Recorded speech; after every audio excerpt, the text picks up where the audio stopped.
নমস্কার বন্ধুরা, পিয়ালি রান্নাঘরে সবাইকে স্বাগত জানিয়ে আজকের রেসিপি শুরু করছি। তো চলো শুরু করি।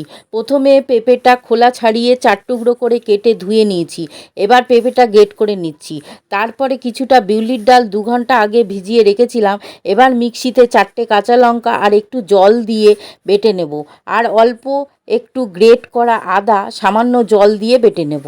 তারপর ডাল বাটার মধ্যে গ্রেট করে রাখা পেঁপেটা দেব। আর 1 চামচ শুকনো নারকেলের গুঁড়ো দেব। তোমরা এমনি নারকেলও দিতে পারো। আর দেব গরম মশলা গুঁড়ো 1/2 চামচ, স্বাদ মতো নুন আর 1/2 চামচ জিরে গুঁড়ো। এবার সব কিছু একসাথে মেখে নেব। এবার কড়াইতে তেল বসিয়ে তেল গরম হলে একে একে বড়াগুলো ছেড়ে উল্টে পাল্টে লাল লাল করে ভেজে তুলে নেব।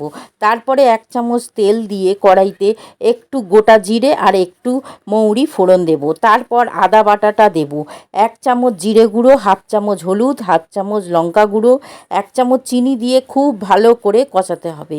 কষাতে কষাতে যখন তেল ছেড়ে যাবে তারপর 2 চামচ নারকেলের গুঁড়ো দিচ্ছি। তারপরে ভালো করে মিশিয়ে 2 বাটি জল দেব। আর 1 চামচ নুন দেব। আর 2টো কাঁচা লঙ্কা দেব। তারপর জল ফুটে উঠলে বড়াগুলো দিয়ে ঢাকা দেব। 5 মিনিট পর বড়া সেদ্ধ হয়ে গেছে, ঝোলও টেনে গেছে, নামিয়ে নেব। বন্ধুরা, একবার এইভাবে পেঁপে তরকারি বানিয়ে খাও, কেউ বুঝতেই পারবে না এটা পেঁপে দিয়ে তৈরি করা হয়েছে। ভালো লাগলে পাশে থেকো বন্ধুরা।